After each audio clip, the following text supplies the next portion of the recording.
This is Trevor Carroll, Battlefield Fight League producer, coming to you from BFL Studios in Vancouver, BC, here to give you an exclusive update on our next card, BFL 19, being held in Penticton, BC on November 9th at the Penticton Trade and Convention Center. The card is being headlined by two familiar faces to BFL fans, as Kelowna's Matt Dwyer takes on Ryan Chiappe for the BFL World Welterweight Championship. For those of you not familiar with ruthless Ryan Chiappe, this will be his fourth BFL appearance, him being 3-0 in BFL. Also, it's his first time headlining a BFL event. He has finished all of his opponents by a stoppage in the first round. Ryan, welcome to the show. Hello, how are you? Ryan, so you're fighting in Penticton on November 9th, which is very close to Matt Dwyer's hometown. Do you think the hometown advantage will play a factor in this fight, or do you think that it's the opposite and it puts more pressure on him? As far as hometown advantages go, I mean, it's always nice to have people cheering you on, but I don't think that really helps you when you're in the cage, so... I always have a pretty good following and, friends and fans that come out to watch me fight. So I think I'll have, I don't know about equal fan support, but I know I'll have supporters there. But when I'm in there, I don't really hear anybody but my cornersman voice. So that's not really something I think about too much. We heard you just won a BJJ tournament. We also heard that you've been extensively working with Bruno Capdeville and Bibiano Fernandez on your ground game in this camp. Is this where you think that you can expose Matt Dwyer in this fight? Well, I mean, it goes with anybody. I think my ground game stacks up with anybody, Obviously, working with Bibiano and Bruno, those guys are as high as the black belts you're going to find. So if I can hold on with those guys, I think I can hang with anybody. But, I think I have advantages in a lot of areas, and I think ground game is definitely one of them. A lot of people, when they look at this fight on paper, they're saying that Matt Dwyer has the edge in standing in this fight. However, when you take it to the ground, you have the edge in this fight. Is this something that you agree with this statement? Well, I respect that opinion because, the guy's, tallest half a skyscraper. He's, 6'5" or 6'4". So, obviously, I'm going to be getting up a lot of reach, and, I'm going to have to not keep the fight on the outside, close the distance and, move my head and be smart, but...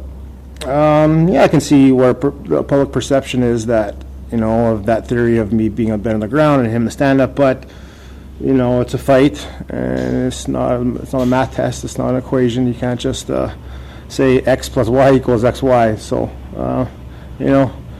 I'm pretty confident anywhere this fight's going to go, but, I'm in the past, obviously. I've been, dominant with guys on the ground, but, I've been working a lot on my stand-up too, so...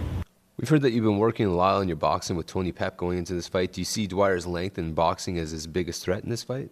Well, working with Tony, he's a world champion himself. There's obviously ways and techniques to fight, a guy with a lot of reach. So, I've been working those techniques and, just working on my overall boxing game and, my footwork and, making myself hard to hit, coming with angles and stuff, so...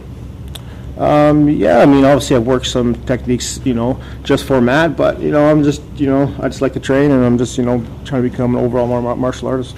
You yourself, you have a big edge and experience with 16 pro fights under your belt. How do you look to use this experience to gain an advantage in this fight? Well, I think where the edge is, just personally for me, whereas preparation and just how I'm going to feel, I don't really get too nervous on fight day and, I think I put in my work, so I've been there before. I get respect to Matt. I know he has a lot of experience himself. He's been pretty active the last few years. So, with his amateur background, and he's been fighting pro a bit. So, definitely I have more fights. But I think a lot of that is kind of overhyped a bit.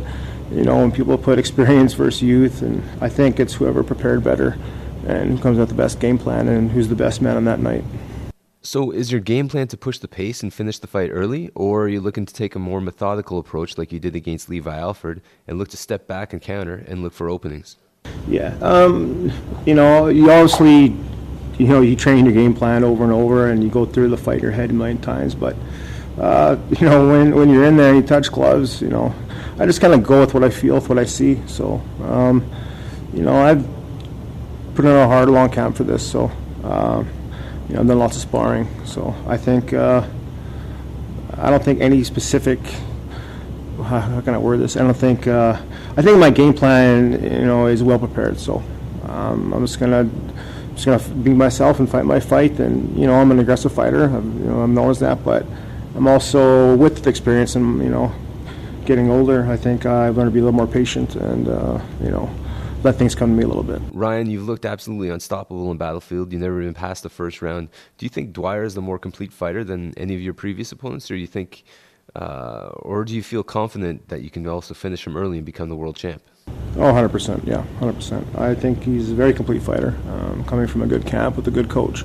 So, I think he's going to be one of my hardest fights, if not my hardest fight to date. So, I know he's a young kid with a lot of potential, and I've seen his fights. He looks good, but I also believe that I'm good too. So, I'm excited to get in there and get a quality guy and see what I can do. Just looking at the experience level between the two of you guys, you've been fighting as a pro since 2006. You got 17 pro fights. He burst onto the MMA scene about 2 years ago and is widely regarded as one of the top prospects in all of Canada. A lot of people are looking at this fight as a battle between one of the very best young up-and-coming guys who's kind of come through an amateur program similar to guys like Chris Day, Gary Manga, Micah Brakefield, against the veteran crop of fighters here in BC like yourself, Tyler Jackson, Cajun Johnson. A lot of the older fighters are saying that the new guys are getting too much marketing and don't have the skill set to hang with the pros. How do you silence critics that are saying that these guys are getting the big marketing push and they don't deserve the shot that they're getting right now?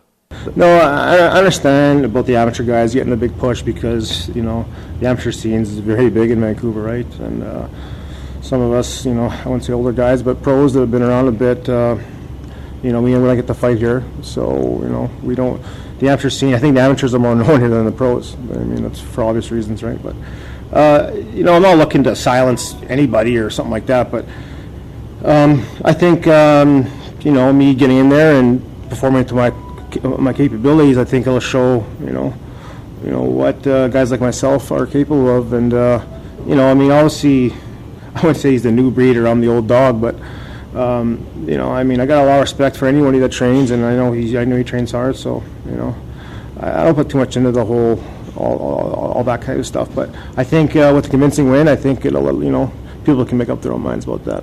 And I'm sure it doesn't get any better than winning that welterweight title. Of course, yeah. That's a big reason, that I came to Battlefield to start. Quality organization, quality people, and it's a nice looking belt as well too. So, obviously, I just want to develop as a person, as a martial artist, and obviously, adding championships, to your resume is never a bad thing. So, I think, it'll be a nice cherry on the top for sure. Is there anyone that you want to thank? Yeah, I'd like to thank Tyler Jackson, Bibiano Fernandez, Bruno Capdeville, Matt Baker, Bill Mahood, Cajun Johnson, all the guys at Revolution, the guys out at United Allegiance, BJJ, Elite Organic Nutrition, big shout out to them. So I had my son and all my fans and friends, and hi Mom, how are you? Once again, the card's going to be held on November 9th at the Penticton Trade and Convention Center. Tickets start only $35 and are available at bfltix.com. You can follow us on Twitter at BattlefieldFL for up-to-the-minute news on Battlefield Fight League. Once again, thank you, Ryan. My pleasure. Take care.